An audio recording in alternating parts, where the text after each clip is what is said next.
বিসমিল্লাহির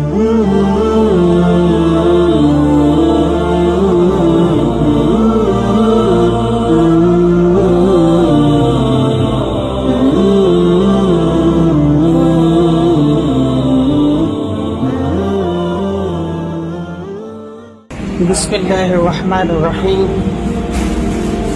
আজ ইন্টারন্যাশনাল আশিক রাসূল অর্গানাইজেশনের সদর দপ্তর মিরপুর দরবার শরীফে আপনারা দেখতে পাচ্ছেন, এখানে বন্যার্ত অসহায় মানুষের মাঝে ত্রাণ বিতরণের জন্য চেরা, গুড়, স্যালাইন ইত্যাদি ইত্যাদি এখান থেকে প্রস্তুত করা হচ্ছে।